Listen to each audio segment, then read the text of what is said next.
Wow. Casey just. You want another line? Sure. Set this up for everyone. This is so tonight. Somebody's O has got to go. As when I say their O, I mean their number of wins as of late, because Washington is taking on Detroit. Mm-hmm. They're both 2-14. Mm. And the Wizards, the calamity that they are, they're on a 9-game losing streak. Yep. Detroit is even worse. Yep. After starting 2-1, they're on a 13-game losing streak. Oof. So somebody's always got to go. It's in Detroit, and the I Pistons. really wish you'd stop saying that. Something about it sounds weird. What It Michael just Buffer sounds say it all the weird. time. Okay. Somebody's always got to go. Ugh. Detroit is favored by 2.5 in Detroit. I didn't realize that the Spurs had lost 12 in a row. Oh, it's getting nasty. I didn't know it was 12 in a row. Yeah, they're 3-14. Wow. Yeah, this is getting nasty in San Antonio. They got beat up again last night. Well, clearly they're trying to lose for Victor Wembanyama again. No. There's 2 of them. What's better than one Victor Wembanyama? 2. 2. Is next, I always get confused because he reclassified it. Is Cooper Flag next year? Or no, he's still in high school. He's going to Duke. Yeah, that's right. Well, Slam Magazine. Well, shut up. Didn't have to do that. Mm. Well, we just touched on the longest next year. Losing streaks. Wait a minute. You didn't pick a team. Who you picking? Who you going with? Oh, well, anyone who watches it's going to lose. That's right. We're all the loser right there. I'm watching this instead of Monday Night Football. I don't want to see the Well, Bears. I mean, Indiana, Portland is the alternative. Philly, and what are you talking about? The Lakers and 76ers 5? I got them at 4. Oh, okay, same time. I'm still gonna watch this. Okay. I mean, not exclusively, right. but got my eye on it. I think Washington wins and covers. Okay, I'll go Washington. Jordan Poole goes 2 for 29. I'm going Detroit. Marvin Bagley saves the day. I like it. Who has the longest winning streak in the NBA? Any guesses? That's a good question. I'm gonna say Boston, right? Boston. Well, it's Orlando then, huh? It's Orlando. Man. Well, it's Orlando and Milwaukee, Phoenix. 7 straight. Bucket last night. Yeah, 7 straight for each of them. Milwaukee had that. Yeah, Milwaukee had that crazy game against. Was it Portland? They were down like 20 something. Was that came Wednesday? back and won? Yeah, that was a few back. All right, James Ham has thought out. He's back with us. I told you Orlando and the Denver Broncos will make the playoffs. Looks like I'm right. Credit for any of it. Well, you could get credit for Orlando. Yeah, you get credit Denver. I you said don't get credit for Denver. You gave up on Denver like 3 weeks into the season. Don't do that. You don't get to go back to it and go, "Oh, I was right after I changed my mind." You don't get to do that. Don't do that to me. I said. Dame's keeping receipts. He's got them their receipts. Jesse has all of them stored in his phone. The question that I really elegantly threw to you when the first freeze occurred was Keegan Murray. What do we know about his availability for tomorrow? Yeah, he was at practice. He practiced. He participated fully. We're going to have to see how his body responds. So there's a possibility. I would say he'll probably be coming into the evening. We'll probably get an updated injury report. And my guess would be he would be questionable. We'll get to the morning. If he goes through shoot around, I think there's a good chance that he's actually going to play. So I don't know where he's at, if he's 100% or not. Mike Brown wouldn't gauge how far along he was. But it does sound like there's a good chance he does play tomorrow. I like that. I like hearing that. Since he's been out, Harrison Barnes has played pretty well. And, is this, you look at him averaging, I think you said 17 in the last 4 games. Mm-hmm. Keegan's been out for 2.5 of those games. Is this kind of Harrison Barnes checking in, waking up, whatever? I don't expect him when Keegan comes back to average 17. But I also hope he doesn't disappear when Keegan comes back. He's shown that, hey, I can get this done. Just give me opportunities. Are they going to find some ways to keep him ingrained in the offense a little bit? Yeah, I think it's just it keeps coming back to the same thing that at this point, Harrison Barnes is the fifth option with the starting unit. And there are going to be nights where some of the other guys have problems or somebody gets injured and he steps into a larger role. But for right now, I think this is what the Kings are comfortable with. And you know what? I'd even put it this way. Like, first of all, in the 3 games since Keegan, like 2.5 games / 3, he's averaging 18.7. And he's shooting 47.4% from 3. So he has played extremely well, but it's just about opportunity. It's about shots. So if he's just a stand in the corner guy, that's one thing. You might get, 6 shots a game. But if he's allowed to go up and start getting into the dribble handoff game and doing the 2-man game with Sabonis, now, he can get right back up to 16, 18 points a game. I think the one good thing about this is, he is the one player in your rotation that's playing real minutes that's over 30. And if you could keep this as like the model throughout the entire season and you get to the playoffs and he's got a bunch of juice left in him because you didn't wear him out all the way through the season, I think that would be a good thing for the Kings. And, whether he's able to step in and have big nights here and there or not, I'm going to say that there's a good chance that he can. I apologize. We've been, and rightfully so focused on Keegan Murray. Do we have an update at all on Keon Ellis?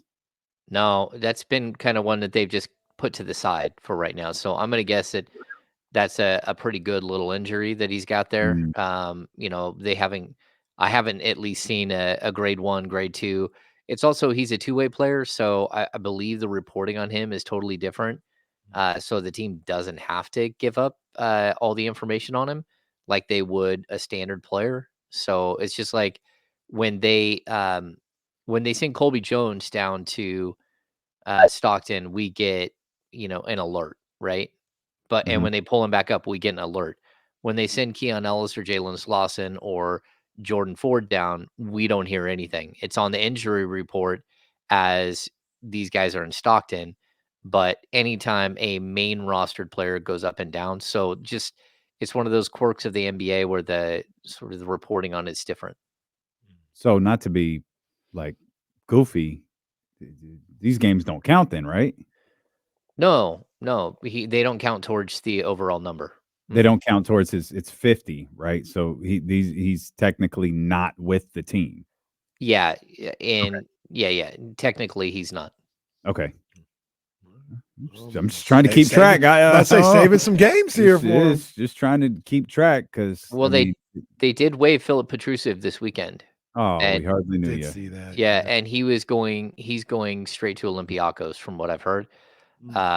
So, it's kind of an interesting deal there, but they had something lined up for him and he's just gone straight to the Greek league.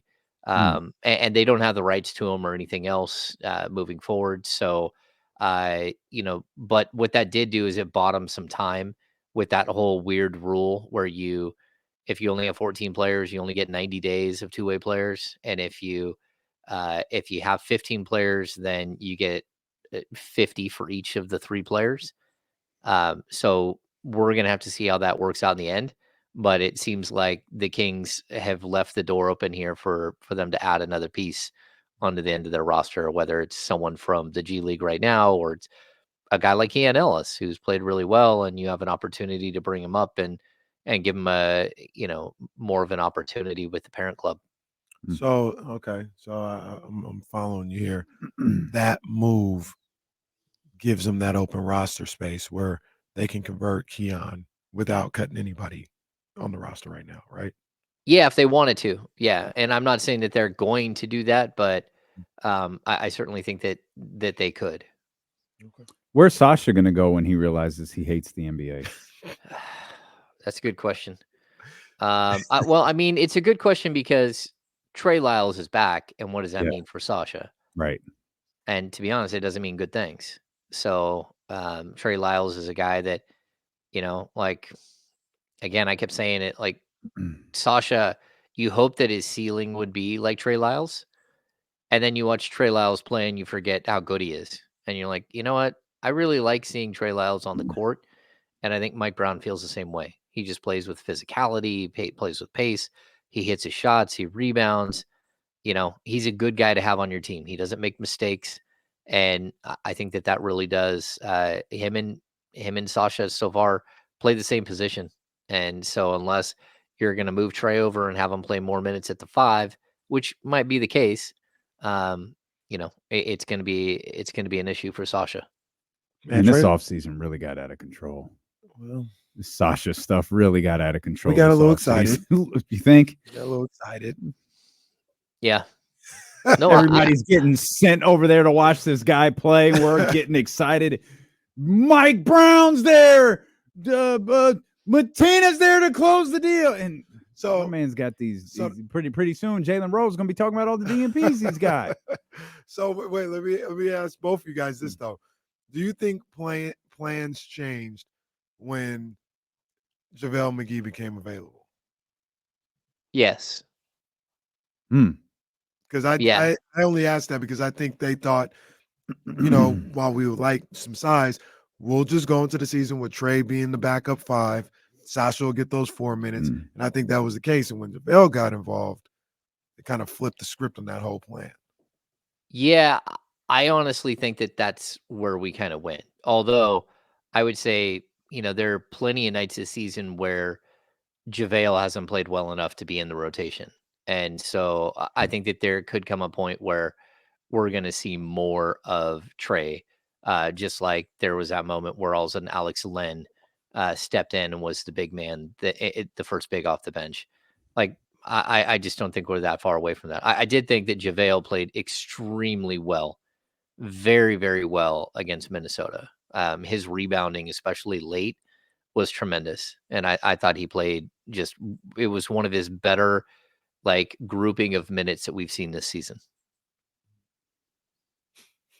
I was just waiting to see. I was just waiting to see if anything else was on the way. He gave him a compliment. I was just waiting. I was just. He showed him love. I wanted to make sure I didn't cut James off before he said, but the sweeping hook shot we could do without, but he didn't. Like, all right, so I'll get the James Loves JaVale shirt up on the website as soon as possible.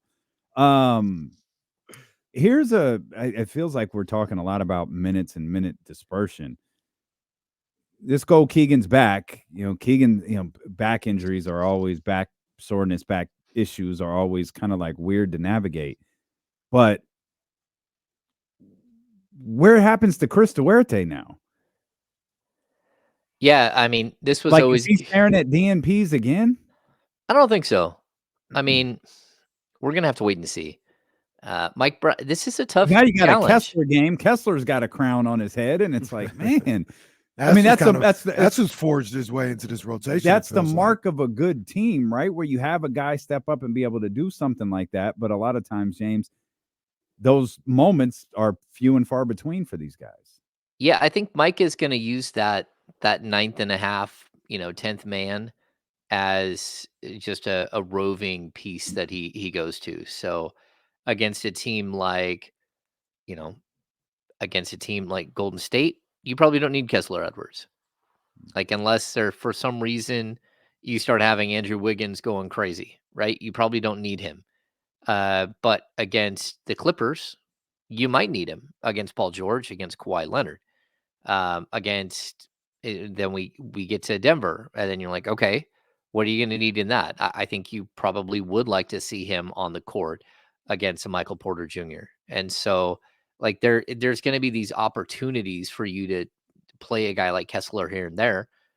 Just like, again, I think that there's a way that we don't see a lot of JaVale against Golden State. We do see plenty of JaVale against the Clippers, and then you get to Denver, and you're going to need JaVale most likely as your backup behind to go slow down Jokic at some point. So Mike's got some an arsenal of tools in the tool chest, which I don't think that he had before. I don't think he had last season nearly as many options. And I also think that injuries, it was kind of a theme today. Like Jason Anderson and I both asked Mike and the players about like early season injuries. They might have opened the door for more of a next man up mentality than the Kings had. So, guys like Chris Duarte have got an opportunity to play with the starters, to play in a different rotation, to play more minutes, to play less minutes. But those like moments throughout a season, they can help someone develop and get more comfortable. And that can really help out if you get to a stretch where you're missing someone for 2 weeks or so. And so I don't look at the injuries that we've seen so far as like a total like a huge bad thing for this club. Um, I think it's probably, to a certain degree, it's helped Mike Brown keep everybody engaged early in the season and sort of have a pathway.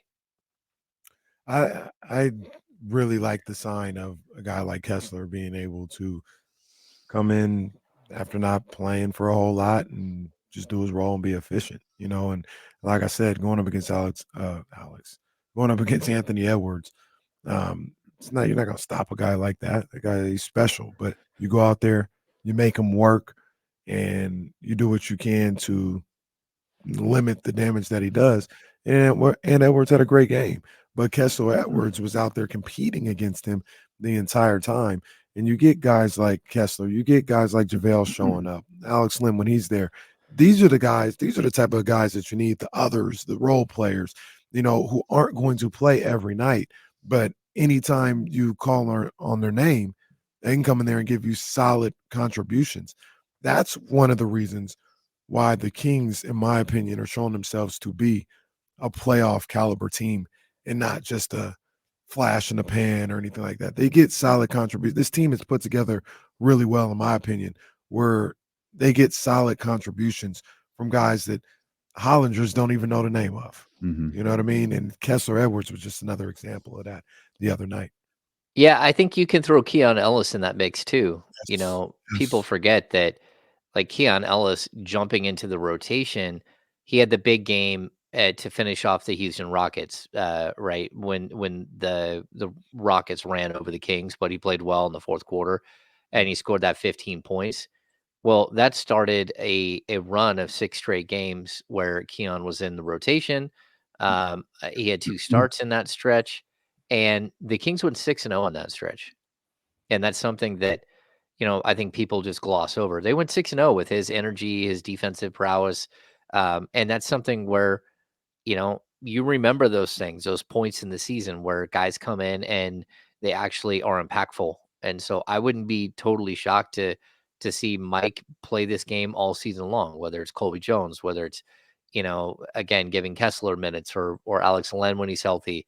You're trying to keep everybody engaged, but you're also trying to keep the players who are playing, you're trying to push the buttons, make sure that they're pushing as well, that they're trying to get better and they're trying to help the team win and not getting complacent. And so it's going to be a never ending battle for Mike all season long, but he definitely has options. James, what was De'Aaron's vibe headed into tomorrow night's game? You very expertly we couldn't hear from noted that you all but said, "Hey, radio show I work with, don't play this on the radio." So we weren't able to hear that. But what was his vibe coming out of this road trip and heading into tomorrow night's in-season tournament game? Yeah, he's like feeling good. You can tell he's got a vibe to him that I think he's still the leader. I'm not positive, but I think he's the points per game leader in the in-season tournament. He's averaging like 39.5 for the in-season tournament because he's had 2 of those big blow-up games. But he looks like he's confident. He is a guy who wants to beat the Warriors. I think everyone is sick and tired of losing to the Warriors. And I know Jesse brought it up when we are coming out of a break that, you don't want to go 0-3 against a Pacific Division rival when it could come down to something like that for the playoffs later on in the season.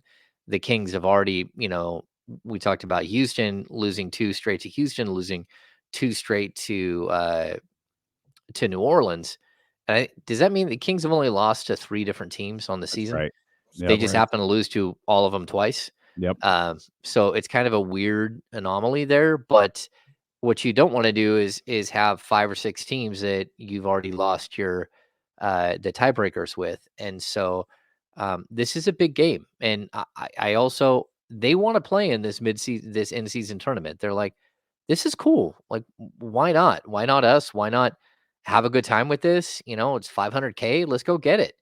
And I kind of like that point of view from them. Yeah, I look at De'Aaron Fox and what he's doing and what he did on Friday, going head to head with Anthony Edwards. And he put up 32 shots. And you know what, James? I did not care. Right? I'm not saying that's what he's got to do every night, but sometimes it calls for it. And the way that game was being played, with them not able to get to the foul line somehow, some way, De'Aaron Fox not able to get to the foul line. I don't want him shying away. Go ahead, take that midi, take those shots. And I think his aggressiveness is something that team fed off of on Friday night. So I just love the way he plays in these games, and I'm looking forward to that on tomorrow night. Yeah, I think you know, he's one of the pieces that has to come in and play really well against a team like Golden State. And we've seen him do it, you know, especially in the playoffs. He was so brilliant before he hurt his finger. And like, look, no one wants to be great more than De'Aaron Fox. So that's a big deal. Like he's on a path. He won the Western Conference Player of the Week. You know, these are all things that he's just like putting in his like he's got to have a trophy case at home at this point. And so when we get to the Warriors specifically, this is a game where like you just can't keep losing to the same team. I mean, you can, but that's going to come back and be a huge issue down the road.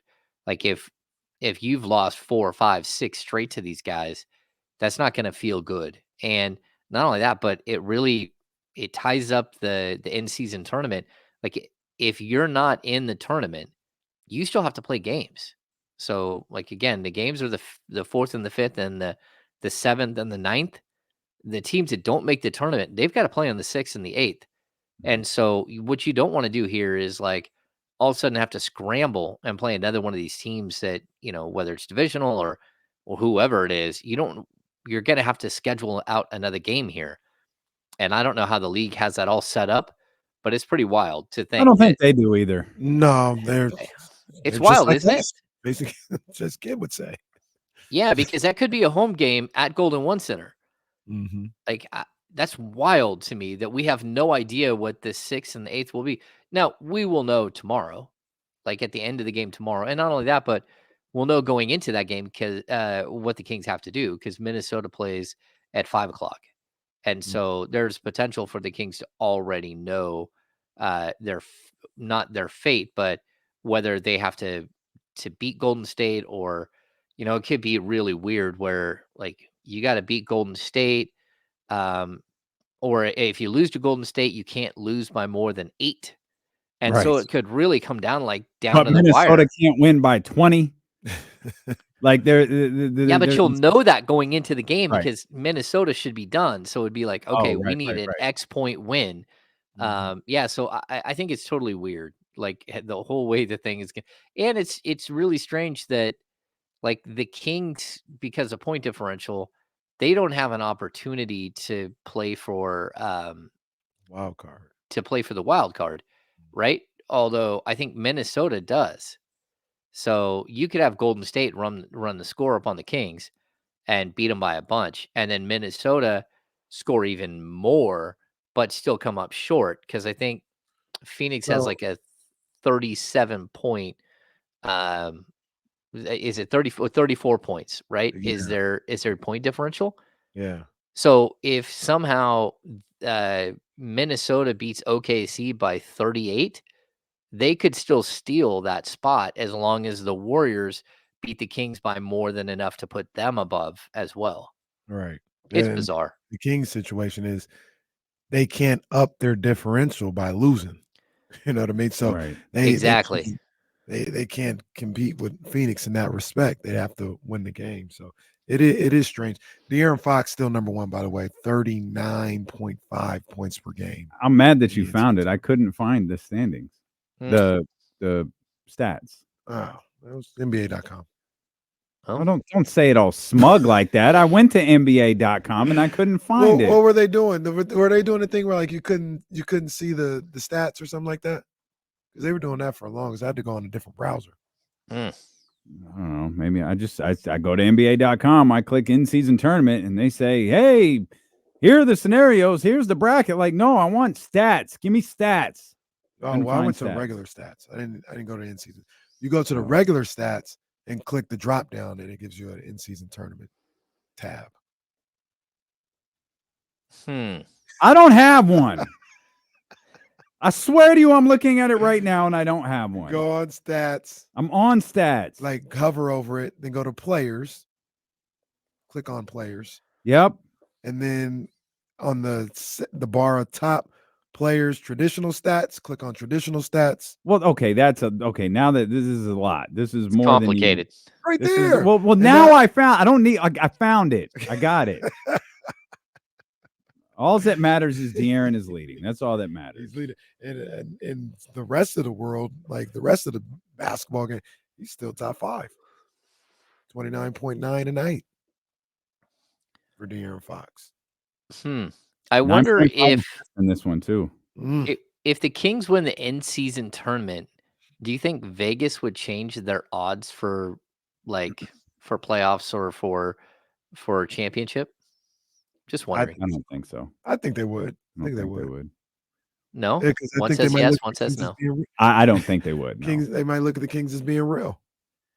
They might not have thought that way. Like I'm not diminishing. It's still December. I don't know that. I don't know what sways Vegas though, so I have no idea. If the Pacers won, the Pacers would then be the favorites to win the NBA championship. I know that. If the Pacers that is the case, it'd be the favorites to win. No. Well, and Tyrese Halliburton would be the MVP. They just give it to him now. They wouldn't even wait. Yeah, that's a shoot. Tyrese, like if they're because he's at 28.5 and 13.5. De'Aaron, you said was 39.5. He's at 9.5. So he's 4 or 5. He's 6th in assists right now behind Fred VanVleet, Trae Young, and these are Jokic, just in season numbers. Jamal. Oh, that's Jamal. That's Jamal's one game.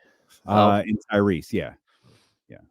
I figured it out. You walked me through it. I got it. Thank you. Dog, I got you. CJ asked over here. This is a good question. Do they raise a banner? Yes, they would. Yeah, you got to do something. Ain't nothing wrong with that. Like you're already up there hanging a Pacific Division Championship banner. We might as well have you hang another one. I mean, if you have 17 titles hanging in your, maybe you don't raise an in-season tournament banner, but I feel like the NBA team hasn't retired a number in 20 years. Hang a banner up. I feel like the NBA, no matter who wins, like they're gonna send you a banner. Like you need to hang this up because this is real. That's a good point. Hang this up. That's a good point. Are there Commissioner's Cup banners? Oh, I don't know. Good question. Is there a Commissioner Cup MVP? Yeah. Oh, so there's an in-season tournament MVP. Yeah. Asia won it. Okay.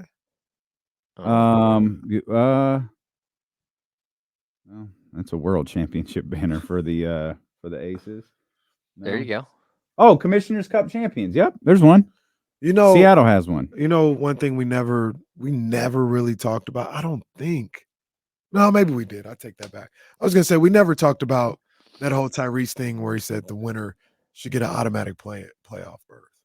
Oh, yeah, we didn't. No, we didn't. We brought it up, but we didn't get to it. We were probably talking about wrestling, so it just didn't. It didn't. Survivor Series. I kind of love it, but I get like the flaws in it. Like I do. I kind of love it, but there's a lot of flaws in it. That could make not the rest of the season for the NBA, but for that team, it can make it almost meaningless. No, we did because what if you made it a play-in spot?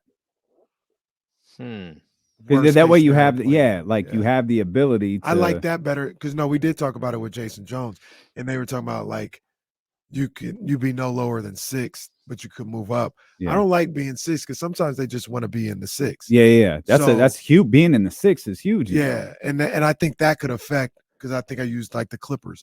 Clippers would be like, fine, we already got a series. Yeah, we ain't got to do nothing for the rest of the season. So I like your idea of the play-in. I do like that, where you're guaranteed at least a minimum of playing spot. Yeah. Huh. Yeah, yeah, I like the idea of like maybe you get a 1-spot bump. So if you're the 2 seed, you become the 1 seed with the play-in. Oh, it's like a Money in the Bank. It's like a cash in. Like I'm But if cashing you're in the my el Money in the Bank, and I'm the 1 seed now. I like it. but if you're the 11, you can get up to 10 and bump somebody out of the play-in. See, I and it like would be that. known the whole time, I don't know, and maybe do one If for you're the each. 10 seed, well, there's nothing you could do. Like you couldn't get too many games ahead of them because it wouldn't matter. They just bump you out. So you'd Yeah, have but to try to be the 9 seed. you'd have to be no 10. If you were Oh, if you're a another 10, team. you jump up to 9, and you would get home court. No, what I See? was talking about if you're another team. So say the Kings won Yeah. and they're 11th, the team that's 10th knows like that's not the play in because the Kings are going to bump us out. We have to try and get 9. Exactly. I think we're onto something. Let's No, I call the think league. no. Let's really professional wrestling this thing. What if you can't cash in on the last day? You have to like if you want to take that jump, you have to take the jump during the season. So you still have games that you have to play. So you can there's a cutoff date of like 2 weeks. 2 weeks prior to the end of the season so if you're 11th, you have to jump to 10th 2 weeks prior to the end of the season and finish the season out that way. Okay. Like that.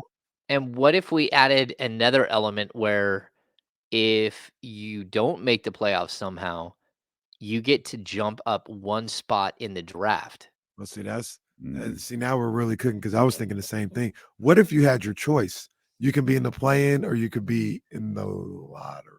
You could be in the top, I won't say 5, 7. That's a lot. Yeah. No, I 7. say just 1 spot, a 1-spot bump, because But you could could always choose. What if you could hit one player on the opposing team with a steel chair? Just like come up. Oh my boom, God. And they have to play 5-on-4 the rest of the game. Damian, this happened. It was called the first round of the Western Conference playoffs with the Oh, Golden State Warriors and the Don't give that Sacramento option to the Kings. Bro, Warriors. Draymond going as Yeah. a bonus like he's mankind. That's right. Draymond would Draymond Green out there in a sweatsuit just beating the crap out of he would take 4 swings even though he's only allowed 1. Oh, that's Yeah. what The Rock did. Yeah. Yeah. What happened with The Rock again? They were supposed to do like 5 chair shots, 6 chair shots. No, But Rock got pissed off because Mankind kept getting up.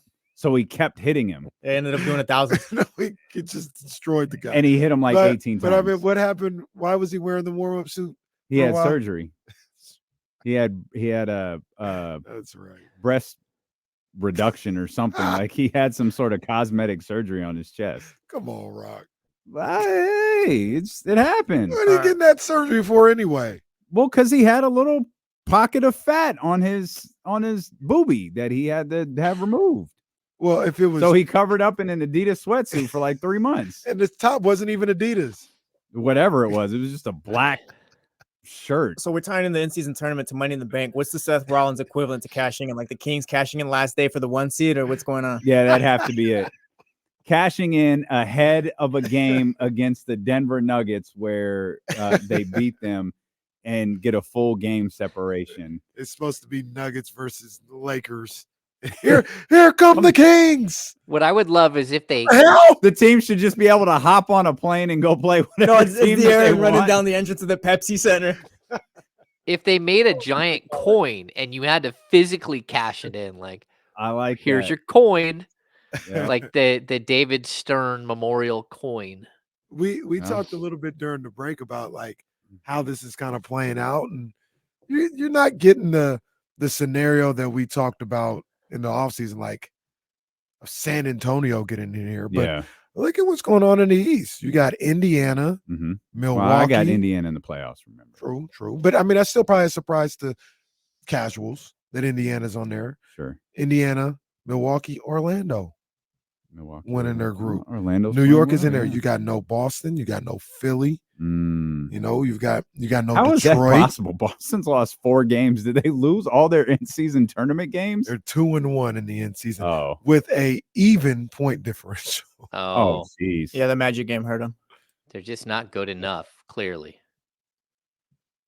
I mean, Wow. you got no Detroit in here.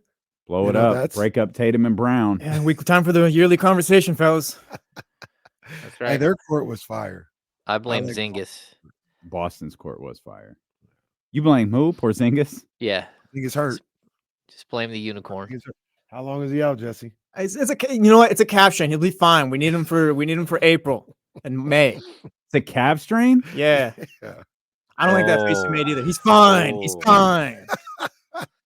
That's one long You're right, calf buddy. muscle. He's You just need him ready for the fine. playoffs. We did mention this a minute ago. Yeah, Phoenix has won 7 straight. Like they put it together after and there's still no Bradley Beal. No. And there won't be a Bradley Beal for a while. I'm a little surprised. I am I am that they too. would do it But that way.